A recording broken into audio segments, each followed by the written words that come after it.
दिखावा रेसलिंग की दुनिया की वो कला है जिसे अच्छी तरह से करना बहुत कठिन है।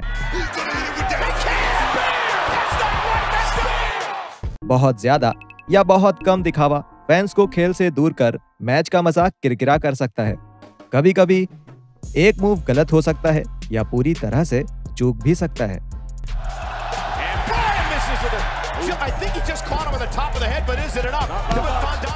ये मूव खाने वाले विरोधी को अजीब सी स्थिति में डाल देता है। कोई संपर्क न होने के बावजूद ये आशा करते हुए कि कैमरा उनके पक्ष में काम करेगा, क्या वो इसे सेल करने में कामयाब रहे या फिर वो परवाह किए बगैर अपने अगले मूव की ओर चल पड़े। आइए देखते हैं ऐसे 10 उदाहरण जहां रेसलिंग मूव का कोई संपर्क न होने के बावजूद भी वो सेल करे गए, लेकिन इसने युवा फैंस के मन में पूरी WWE के नकली होने का सवाल खड़ा कर दिया।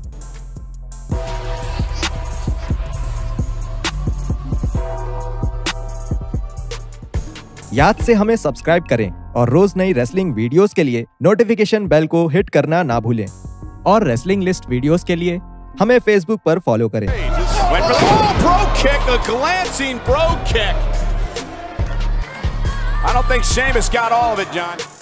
Number 1, JBL sells Jericho's Bulldog।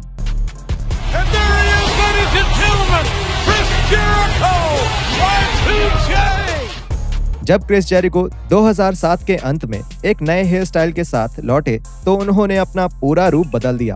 वो रॉकस्टार वाला गिमिक था जिसके साथ उन्होंने 2005 में WWE छोड़ा था। अब वो नहीं रहा। This is here, this is now, this is the second coming of Y2J! और उसकी जगह सेवर्स Y2J गिमिक था, जहां वो WWE को रॉ के टॉप हील्स रैंडी ऑर्टन और JBL से बचाने वाले थे। 2008 में जेरिको मेडिसन स्क्वायर गार्डन के अंदर रॉयल रंबल में पे पर व्यू में सामना करने वाले थे। MSG दुनिया का सबसे फेमस एरेना होने के लिए अच्छी तरह से जाना जाता है और MSG में होने वाली हर चीज जीवन भर याद रहती है। You make it to Madison Square Garden and that's all you ever do is wrestle a preliminary match in Madison Square Garden. Your career has been made. दुर्भाग्य से इस रात JBL और जेरिको सोच रहे होंगे कि काश ऐसा ना हो। दोनों पुराने वर्ल्ड चैंपियन पूरे मैच में अच्छे रूप में नजर नहीं आए। पूरा मैच ढीला और बेकार तरह से चलता हुआ लग रहा था। दोनों प्लेयर्स एक दूसरे के साथ काम करने में कंफर्टेबल नजर नहीं आ रहे थे। जेरिको ने JBL पे रनिंग बुलडॉग मारने की कोशिश की,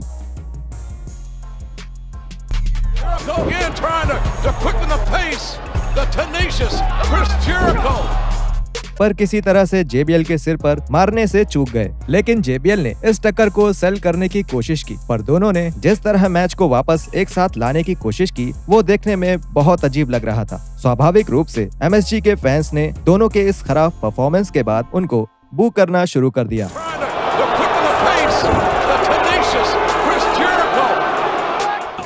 number 2, Lars Sullivan sells black मास।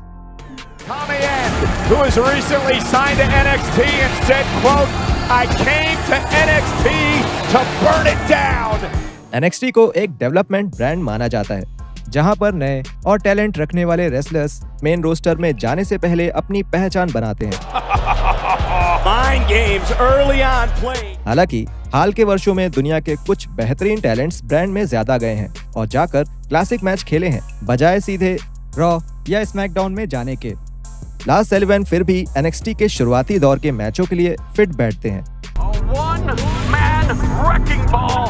किसी ऐसे इंसान को लेना जिसने कभी पहले रेसलिंग ना की हो और उन्हें बहुत बड़ा स्टार बनाना NXT की खासियत है। लार्स की किस्मत बदलने वाला मैच NXT टेकओवर शिकागो 2 उस समय के NXT चैंपियन एलिस्टर ब्लैकर के साथ था। Sullivan is the reality that Aleister Black may not be able to figure out. Match के ज्यादातर हिस्से में लार्स ने बहुत अच्छा प्रदर्शन किया। दुर्भाग्य से अंत में जब ब्लैक ने अपने ट्रेडमार्क ब्लैक मास्क का इस्तेमाल करने की कोशिश की और वो पूरी तरह से चूक गया तो मैच बिखरता हुआ नजर आया। पर किसी कारण से लार्स ने इस गड़बड़ी को सेल कर दिया, पर देखने में बहुत ही बेकार लगा और इसने मैच की गति और क्वालिटी को खराब कर दिया। Number 3, The Undertaker clearly doesn't connect with the big boot। The most prolific performer in WrestleMania history has answered the call. 34वीं रेसलमेनिया की बड़ी कहानियों में से एक अंडरटेकर की वापसी भी है, जिसे जॉन सीना ने कुछ हफ्तों पहले बुलाया था। Allow me to try my best. Do you want to see the Undertaker kick my ass at WrestleMania? इस कहानी के पीछे वजह ये थी कि अभी भी Undertaker the big dog Roman Reigns के साथ खेले 1 साल पुराने रेसलमेनिया 33 में अपने मेन इवेंट मैच के खराब प्रदर्शन के बाद भी खेल सकते हैं। You are looking at the two winningest superstars in the history of WrestleMania. Taker, Cena. सीना के साथ वो मैच अपने आप में स्क्वैश मैच था, क्योंकि टेकर ने सिर्फ अपने ट्रेडमार्क मूव्स का इस्तेमाल किया और कुछ ही पलों में सीना को पिन कर दिया। Rest in peace, John Cena.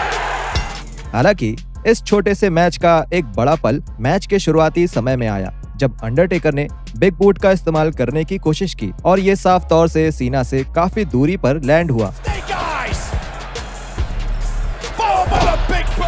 फिर भी सीना ने इस मूव को सेल किया और मैच जारी रहा।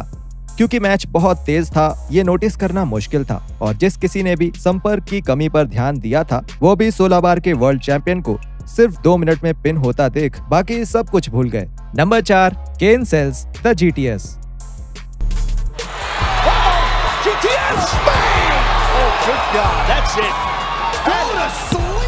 अब गो टू स्लीप फिनिशर में सीएम पंक अपने ओपोनेंट को अपने कंधों पर उठाकर उनके सिर को अपने घुटने पर मारते हैं। पर समस्या तब होती है जब पंक को एक बड़े और भारी प्लेयर को उठाना पड़ता है, क्योंकि पंक खुद सबसे बड़े और सबसे मजबूत रेसलर नहीं है। मतलब इस मूव का इस्तेमाल सिर्फ छोटे ओपोनेंट पर सबसे अच्छा दिखता है।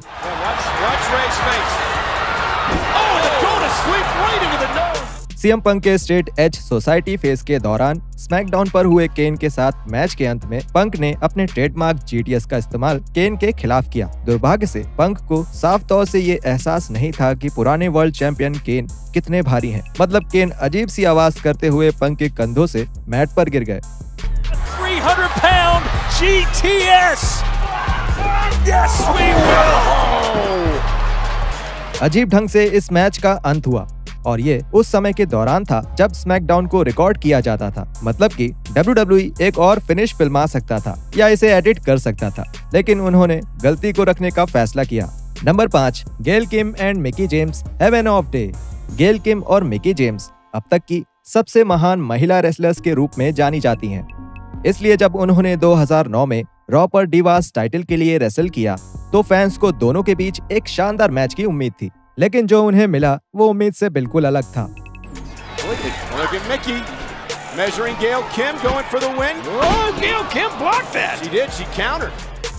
मिकी ने मैच के अंत के ओर अपने DDT फिनिशिंग मूव का इस्तेमाल किया। हालांकि गेल अजीब तरह से उस पर गिर गईं, मतलब मूव पूरी तरह से बेकार हो गया। मिकी ने फिर मिक किक का इस्तेमाल किया और वो पूरी तरह से चूक गईं। और जैसे ही गेल इस मूव को सेल करने वाली थी, मिकी ने उसे मुंह पे एक मुक्का मारकर पिन कर दिया और मैच जीत लिया। That was Mickey. She thought she had Gail Kim finished off there.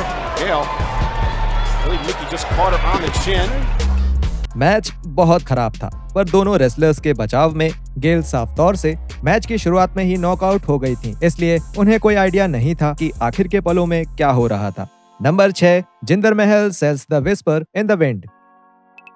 Saudi Arabia में हुए दुनिया के सबसे बड़े रॉयल रंबल पे पर व्यू में नए समय में सबसे प्रसिद्ध मैचों को देखा गया। नए चैंपियन जेफ हार्डी और जिंदर महल के बीच हुए एक ढीले ढाले यूएस टाइटल मैच में हार्डी ने विस्पर इन द विंड का इस्तेमाल करने की कोशिश की।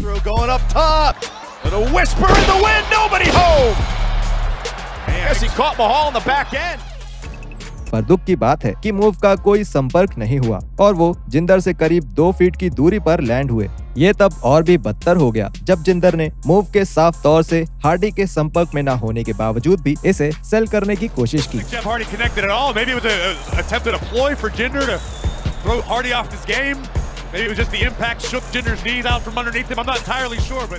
खुद हार्डी को समझ नहीं आ रहा था कि वो अब क्या करें, इसलिए वो तुरंत कवर करने के लिए गए और गलती छुपाने की कोशिश की और मैच को वापस ट्रैक पर ले आए। नंबर 7, जॉन सीना सेजारो पर स्प्रिंग बोर्ड स्टनर का इस्तेमाल करने में पूरी तरह असफल रहे।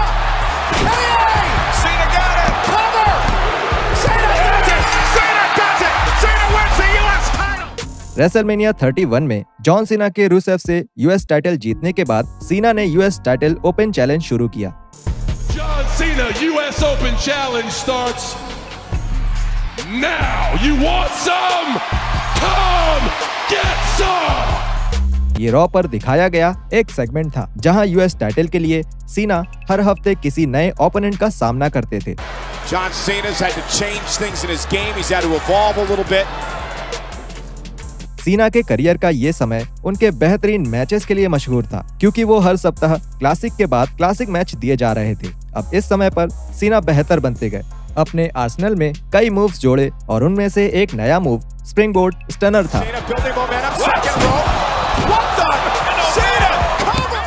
इस मूव में सीना को रस्सियों से उछलकर अपने ओपोनेंट पर एक स्टनर मारना था। अब सीना दुनिया के सबसे आकर्षक रेसलर तो नहीं है, इसलिए ये मूव ज्यादातर बेकार लगता था, खास करके सिजारो के साथ रॉ के मैच के दौरान।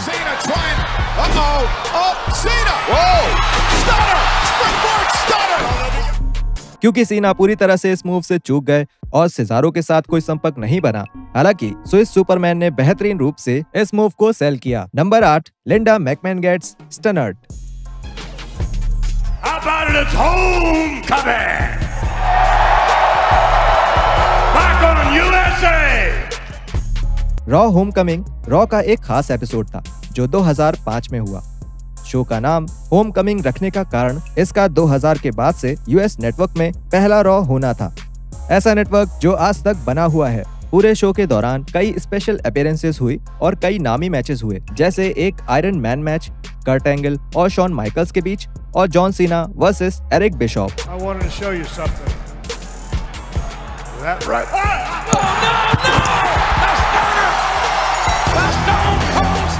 शो का एक यादगार पल था स्टोन कोल्ड स्टीव ऑस्टिन का मैकमैन परिवार के हर सदस्य पर स्टोन कोल्ड स्टनर का इस्तेमाल करना। इसमें लिंडा मैकमैन भी शामिल थी, जो एक इन रिंग परफॉर्मर भी नहीं थी।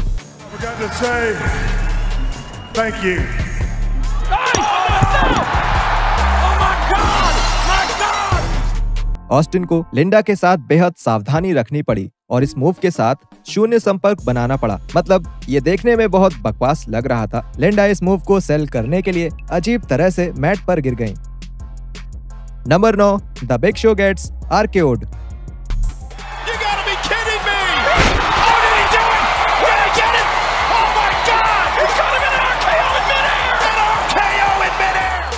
हर WWE फैन अपना फेवरेट आरकेओ तो बता ही सकता है।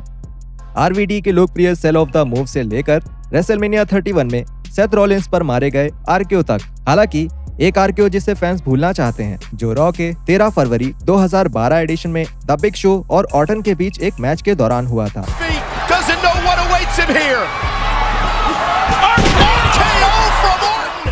दो लेजेंड के बीच एक मैच में ऑर्टन बिग शो पर अपने आरकेओ का इस्तेमाल करने लगे, लेकिन जैसे ही ऑर्टन मूव के लिए शो के सिर को पकड़ने वाले थे, शो ने बहुत जल्दी टक्कर ली और ढोंग किया। ये देखने में बहुत खराब लगा और आसानी से ये आज तक का सबसे खराब आरकेओ था। नंबर 10, सीनास 5 नकल शफल।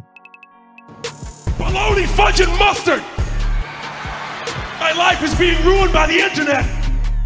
रिंग में पर्याप्त रूप से रिंग में एक्टिव ना होने के लिए कई बार जॉन सीना की निंदा की जाती है। मतलब उनका अटैक बहुत झूठा लगता है और कभी ऐसा नहीं लगता कि उनके मूव से ओपोनेंट को जरा भी लगती होगी।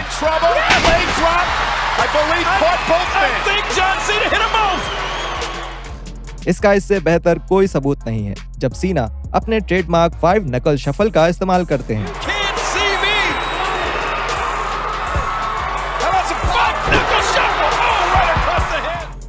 समस्या ये है कि सीना हर बार साफ तौर से अपने ओपोनेंट को मारने से चूक जाते हैं और उनके ओपोनेंट इसे बहुत अच्छी तरह से सेल करते हैं। उदाहरण के लिए सीना और मिस के बीच 2009 में रॉ में हुआ एक मैच। सीना मिस के सिर से लगभग 1 फीट की दूरी पर गिरते हैं।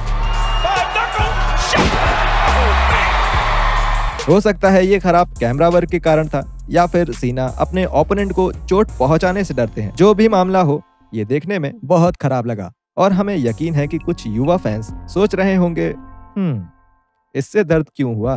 पर दोस्तों, अब आपके पास वो 10 रेसलिंग मूव्स हैं जो ना होकर भी सच्चे दिखाए गए। हमेशा की तरह नीचे कमेंट करना ना भूलें और अगर आपने अभी तक हमें इंस्टाग्राम और फेसबुक पर फॉलो नहीं किया तो जल्दी करें। चलिए मिलते हैं फिर कुछ और रेसलिंग कंटेंट के साथ।